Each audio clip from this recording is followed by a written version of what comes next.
You know? And I've been seeing y'all memes and stuff. You be making memes. I see the memes. I see them now. Some of that stuff is funny. Some of it's funny. But I haven't addressed any of this publicly, but I just want to say this very clearly. I don't have to do with Puffy, so y'all can stop all them memes.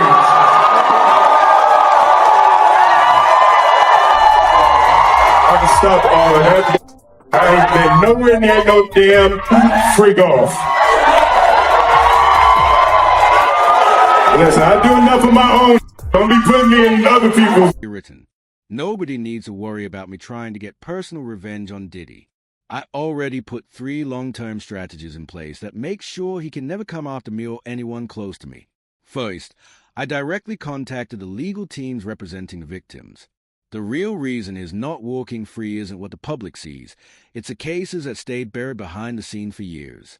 I helped secure legal funding for 7 victims who had remained silent for a long time, and brought in some of the most elite criminal defense attorneys in the country to represent them properly. Second, I quietly stepped in and took control of every possible business opportunity he had lined up for life after prison. This wasn't impulsive. I planned it nearly 2 years ahead of time. By the time sentencing came and he still believed release was possible, every potential partner had already walked away. Third, it's not just about evidence. I made sure there were multiple layers of protection. Everything has backups. What I uncovered wasn't a single secret. It was a minefield buried for over 2 decades. We exposed details spanning nearly 30 years through direct testimony from victims themselves. More than a dozen people were interviewed, people who were manipulated, threatened, or violated. If that sounds extreme, understand this. He spent decades destroying lives. All I'm doing is ensuring accountability follows him for a few more years. I'm not scared of his associates. I'm not intimidated by threats. I know he's still sitting there imagining a comeback, but the reality is simple. That comeback is never happening. Dating J-Lo, Will Smith and Jada tried to pick her up on a threesome and you were going to beat up Will Smith. Is that true?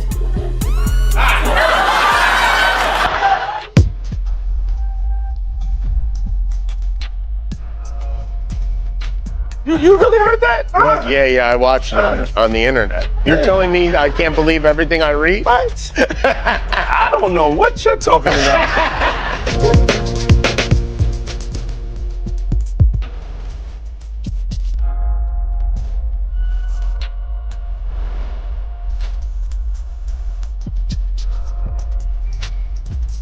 Yeah.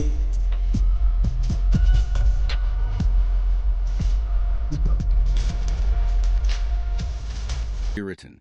For a long time, some of the most influential names in entertainment operated behind an unseen barrier. Not because there were no questions, but because pushing too hard against the system carried consequences most people weren't prepared to face. That long-standing silence is now beginning to crack as a deliberately crafted documentary enters public view, not driven by chaos or rumor, but by focus and intent.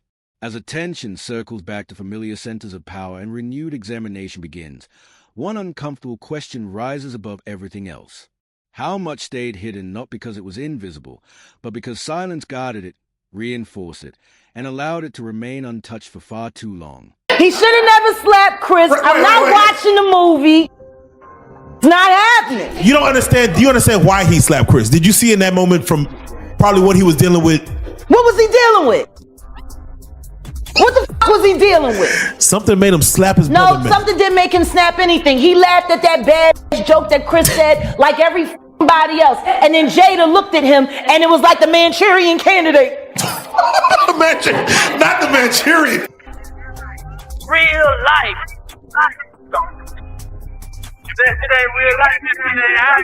It ain't real life. Just saying. Real life street star. Know what time it is.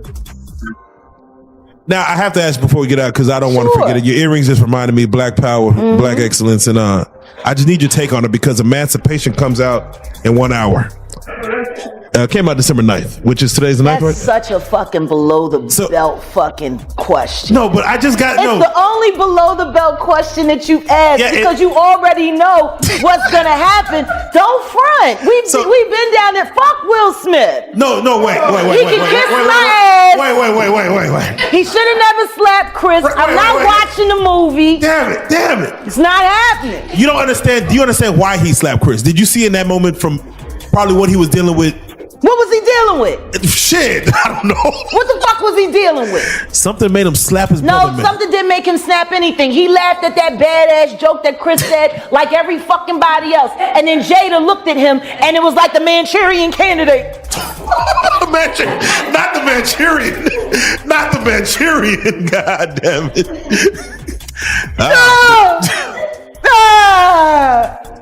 That's what the fuck happened. I thought there's a legion of women who said, I'm glad for Will fighting for his woman. Yeah, because they still want to believe that sham of a fucking marriage is real. Oh. Well, there you go. He ain't never gonna be Tupac, and she proved it when she fucked August Alsina. Ooh, man. Yeah. They're both bisexual. They do weird things in their house, and young men have left their house fucking screaming to get away from them in their mentorship. Meek Mills. Bashir Gray. Rewritten. 4 years. Hollywood depended on a predictable formula. Say nothing, stay in place, and wait for the spotlight to shift elsewhere. That approach protected influence and controlled narratives until it finally started collapsing under its own weight. Now, a documentary arrives at a moment when silence no longer works and distraction no longer holds. It marks a turning point where avoidance fails and unresolved questions refuse to remain buried any longer. It all started, we was in Atlanta. And this story starts when I'm with Puff and he's in the exotic bookstores and he's doing shopping, right? He's shopping, getting his stuff and everything like that. So, this is the first time I was ever in an exotic bookstore with Puff. So, I'm giving him his space. He's taking things off the shelves and stuff like that because they gave him a brown paper bag. When they gave him a brown paper bag, he was just putting stuff in there.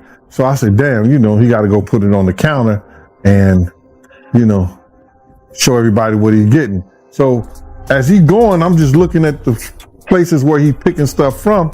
So there's one part he picked up some things from up here on my left side. And then he picked like quite a few of them down. I'm like, okay. He put them in the bag. So when I went by there and I looked up there and it said butt plugs. And I was like, hey, yo, I was messing with him because people don't understand, we was like friends. So I'm still going to tease him. I'm still going to mess with him and everything like that. I could do that. It wasn't just no security thing. So I say, yo, what are you getting this for? And it said butt plugs. And he was like, yo, can I do my shopping by myself? I said, yeah, you can do it by yourself, brother. And he started walking and everything like that. So when he got to, I just waited at the counter. So when he got to the counter, he didn't even have to show the guy nothing. He just gave the guy a wad of money.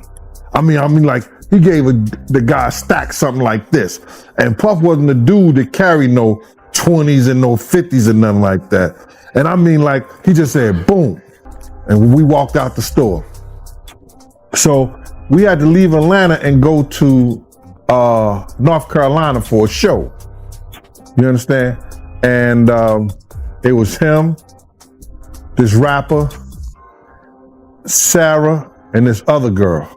We all got on a G5 jet, and we flew to G4 jet, and we flew to North Carolina. So, by allowing the absence of response to become a story itself, focus shifts toward how delays slowly transform from hesitation into protection.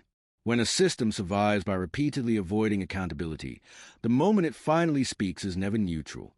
It disrupts years of carefully maintained control. And if silence once functioned as power for decades, its breakdown leaves only one unavoidable question. What was that silence really protecting all along? They were in the room, and they would go in the room with another couple, right? And I've seen some things happen in the jacuzzi. Like when I'm the only one could go to the room 9 times out of 10. When Puff was the one who, was in the presidential suite, I'm the only one allowed. I gotta watch the door. No one can get into that door. I'm the only one that had the pass key or whatever. You know what I'm saying? And then sometimes you would hear a boom, boom, boom, boom, a thump or whatever the situation is and stuff like that. Yo, what's up? Everything good? And sometimes they would open the door. I'm right there by the door. Sometimes you see things you don't want to see. Hey, did they ever try to get you involved? Or not at all. Offer you? Not at all. Puff did it one time, but that's in my book. When he was coming from Dallas, he had the snow bunnies. And I reneged on that. Nah, I'm good. Hey, did you see any celebrities Puffy did any of that stuff with? The swinger stuff with? Yeah, I did. Tell me about that.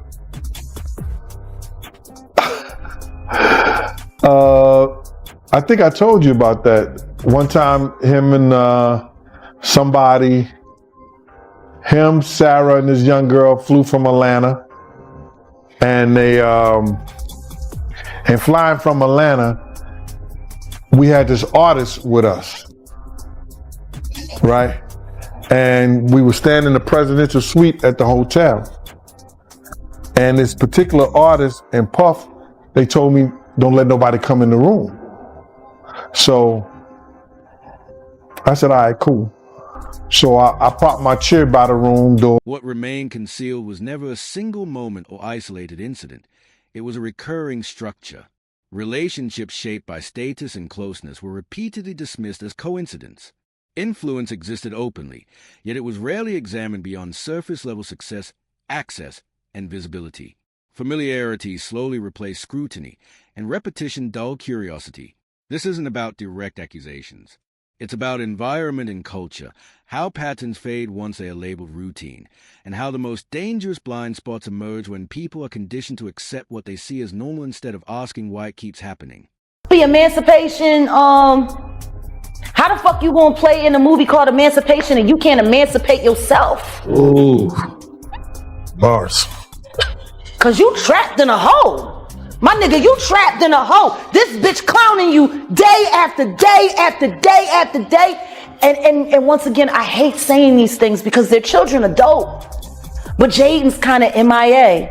And considering that he emancipated from their household at 16 and refused to come back even to do family interviews. You know? Yeah. Willow's just kind of, she's dope. Too much shit happened in that fucking house.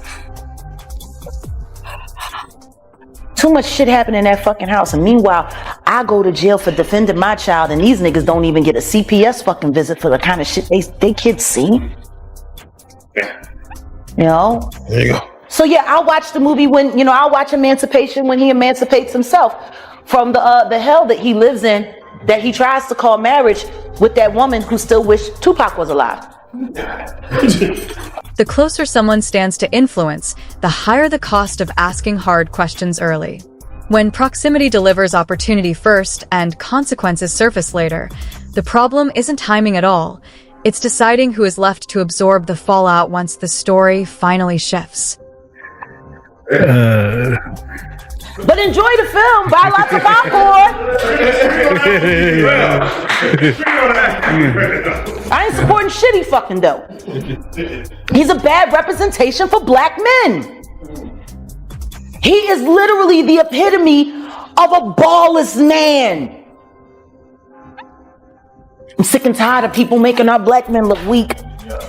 I'm sick and tired of that shit because I don't know no nigga that would put up with the shit that bitch done put him through. Now you could justify staying because you ain't want to cut up the money because she would have got the child support and the alimony, but the kids is grown.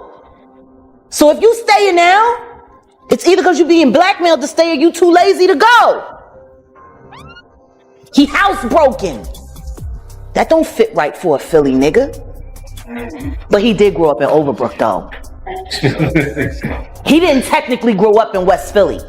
That was Jazzy Just Life he was writing about. He lived over there, not far from where Kobe Bryant grew up. That's the other side of City Avenue. He came up Overbrook, so they had big houses, and he wasn't at the playground get beat up. That was Jazzy Jeff. Power almost never operates in isolation. It moves through proximity and influence. Those pulled into its orbit benefit slowly and quietly, while unseen risks build in the background. In systems like this, distance is never accidental. It's a calculated choice, shaped by awareness, strategy, and self-preservation, not coincidence. So I'm gonna get into this Diddy documentary that's been going on, man. It's still number one as far as I know, man. I mean, I don't know how many millions of times this thing has been streamed, but this thing it's kind of crazy how big this thing actually is, because us that's been following for a really long time, kind of heard a lot of the stuff, man, but people are still going crazy for it, man. So what was your first reaction when you first seen it? When I first seen it, I said, damn, they stole my whole damn idea. You understand? Because I was talking to the producers, and before I talked to the executive director, and the producers knew, I was telling them what I was bringing to the table. Because I was trying to get a deal for me, Kirk, and Tim all together. Like a package deal. I wanted to try to get like 50,000. Emancipation. How are you going to star in a movie called Emancipation when you can't even free yourself? You trapped my __. You're stuck in a hole. This __ been clowning you day after day after day. And I hate even bringing kids into it because they're adults now, but Jaden has basically disappeared. He emancipated himself from that household at 16 and refused to return, even for family interviews. Willow? She's talented, no doubt, but too much __ went down in that house. Way too much. And meanwhile, I go to jail for protecting my child, but these __ don't even get a CPS visit for the kind of things their kids were exposed to. So yeah, I'll watch Emancipation when he actually emancipates himself from the hell he calls a marriage with a woman who still wishes Tupac were alive. So I told him what we was bringing to the table, who was going to tell the story, how they was going to tell their story. I didn't know exactly what they were going to say, but I knew Tim grew up with Puff, so he can get the childhood thing. So I'm going and telling him the whole angle in which I would like for this to go. You know what I'm saying? What we was bringing to the table. I didn't know how they was going to do it, but I was saying, this is what we're going to bring to the table. Tim could start off with the childhood part of it because they grew up together. That's Tim Patterson. Also, he was the one who was working at Uptown. He was a executive over there, A&R and all that other stuff. He went to Island Records. He used to work with over there at Arista, the whole 9 yards. Tim is the one who had the Lost Boys. If you remember the Lost Boys, yeah, you know what I'm saying. Tim was the manager of them. That was his group and everything like that. So Tim had a lot of inside and a lot of stuff to do with Puff. I had a lot of other people I could have brought to the table too. Eddie F, who taught Puff how to work the board and everything like that. Just Eddie F, Heavy D, and the boys DJ. I was going to try to get Eddie and some other people like that. But it fell through because the lady was telling me what somebody else didn't give me or what somebody else didn't pay me. And she was being disrespectful. You know what I'm saying? I thought she was a white lady. I'm finding out she's a sister. Long-form investigation unsettles an industry built on short attention spans by refusing to let stories expire on cue. When thorough documentation replaces casual dismissal, the conflict moves beyond facts and into control. Who has the authority to shape the permanent record, and who is finally losing the ability to rewrite, delay, or quietly erase what no longer serves them? Diddy has a long list of victims. You got Cassie, Kurt Burrows, Shine, Little Rod, Mark Curry. You know what I'm saying? The list goes on of all the people who he's did wrong. Out of all the people you've heard of and all the stories that you heard and the stuff that you know about, who do you think is like Diddy's biggest victim? Who I think Diddy's biggest victim is? Yep. The mothers. Okay. Big's mama. Wolf's mother. The people that lost their sons. They could never get that back. Especially with those are the two people that changed his life. Put him on that pedestal to be a great producer. So I believe the mothers in them that lost their sons are the biggest victims of it all. Man, that's deep, man. That's crazy, man. You know, because I mean, you know, you brought up Big and the mom, and in the documentary they even talk about Diddy not paying for the funeral, acting like he's gonna pay it, but then billing it to Biggie. What was your thoughts on that? When you seen that, were you surprised when you seen that? No, I wasn't surprised, you know, because they said that when Big died, he built the estate. He took it out of Big's his budget. You understand what I'm saying? So I wonder who got the life insurance policy. It was crazy. What's up? This is Cam Capone. We got more content like this coming soon, so hit that like button, subscribe, and stay locked in to Cam Capone News. A very public separation signals a clear shift from years of restraint to deliberate boundary setting. In today's media landscape, a denial is no longer just a reaction. It's a sign that the narrative has crossed a critical line. When delivered calmly and openly, it creates distance without escalating conflict. But timing still matters. When separation only happens after silence becomes a liability, it sharpens a question even further. What does it really cost to speak early, before discretion turns into something far more damaging? Yeah. Well, what I said is that, isn't it weird that the government was so interested in Diddy's baby oil that they took 1,000 bottles away from his house? If the government took 1,000 bottles of baby oil and somebody had things what appeared to be baby oil, and then you have to listen to the prosecutor. He said that they seized 1,000 bottles what allegedly to be baby oil. Allegedly to be baby oil. So that's telling people that it wasn't baby oil. And people think that was baby oil, they out their mind. I don't believe it was baby oil. Yo, bro, when they went up in there, they knew what they was gonna find. They knew what was ever in that baby oil or that those bottles that appeared to be baby oil, they knew about that at first. You gotta realize 9 times out of 10, that individual that got caught at the airport,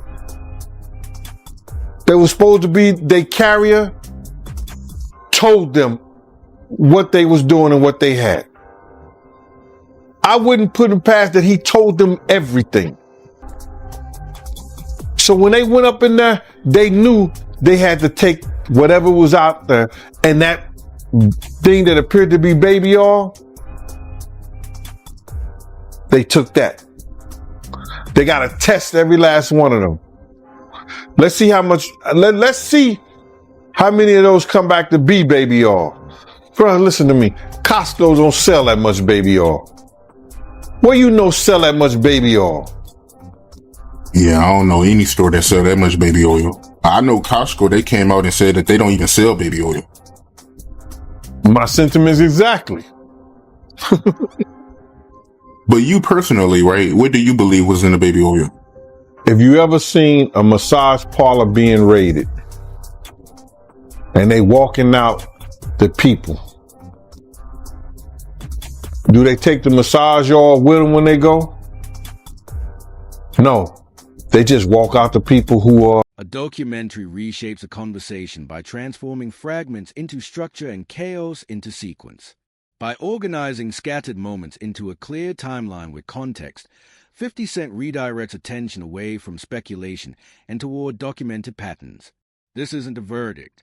It's a recalibration, forcing focus onto why certain questions were never pursued, why others quietly disappeared, and how avoidance was allowed to masquerade as closure for far too long. Let's get right into it. Diddy, he got indicted. You called it, man. A few weeks ago, you was on the platform and you said that he was going to get arrested in September. Yeah, man. Anybody who in law enforcement or people know the law, when Homeland Security ran up into his house, people will tell you, or people knew that it was just a matter of time that they was going to indict him and bring him in to see the judge, bro. It was just a matter of time.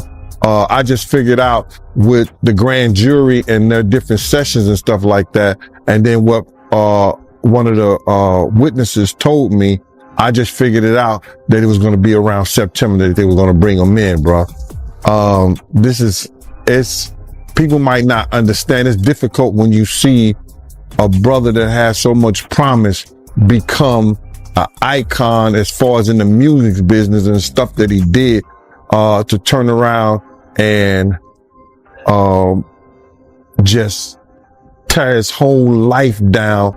But it's all because of his mentors and the people that trained him and taught him the music business.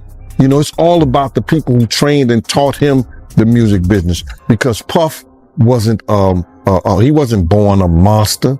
You know what I'm saying? He was made into a monster, brother. Do you understand what I'm saying? He was made into a monster from the stuff that happened to him, the things that he had to do. You understand? The things that he had to do to become who he is. You know what I'm saying? You know, it's like this, brother. You never like something so much that you can't do without, and you never be willing to do anything to get where you want to be at. You got to have principles. You got to have morals. You got to keep with that stuff. And in that music business, a lot of that stuff get thrown out the window. You understand? And that's what happened to him. He started doing the things to other people that was done to him. To keep it frank, he was doing the things to other people that was done to him. And it is what it is. You got to know better. And if you know better, you will do better. When he was in New York City, he was like that Gecko from the Geico commercial. Then he turned and started going, when he lived in Cali and Miami, he turned into Godzilla. I would see him talk about how he using drugs. He was never like that. Smoking cigarettes, smoking weed and everything like that. He turned into something that you could consider a monster, bruh. Then he started doing things to people. Long-form investigation disrupts an industry built on short attention spans by refusing to let stories expire on cue. When detailed documentation replaces casual dismissal, the conflict moved beyond facts and into control. Who gets to shape the permanent record? And who is finally losing the power to rewrite, delay, or quietly erase what no longer benefits them? The reaction to renewed scrutiny exposes how uneven accountability really is. Some individuals face immediate consequences, while others remain shielded by reputation, legacy, or long-standing alliances. The current wave of attention, and the ripples that follow, highlight how protection often operates as a built-in feature of the system rather than a personal favor. This isn't about secret coordination. It's about design. And when accountability only activates after silence stops being effective, it raises a difficult question. Can a system that waits that long honestly claim to be fair or consistent? Silence is almost never accidental. It's incentivized. Advancement often depends on access, alignment, and predictability, while resistance brings isolation and loss, making quiet a safer investment than truth. This documentary explores how restraint turns into a form of currency, traded for opportunity and reinforced by fear of destabilizing the system itself. When the price of speaking outweighs the reward of honesty, staying still becomes a logical choice. And if transparency threatens survival, the deeper question remains: how open was that system ever meant to be? This story doesn't end with a denial or the release of a single project. It marks the start of a broader reckoning. What stayed hidden for years is now confronted by records, shared memory, and sustained public attention. Different figures occupy different positions within the same structure of influence, resistance, and proximity, revealing how silence once stabilized the industry and how its fracture now creates instability. The central question remains unanswered. Once silence is broken, does truth finally emerge, or does the system simply adapt, developing new methods to protect itself from real accountability?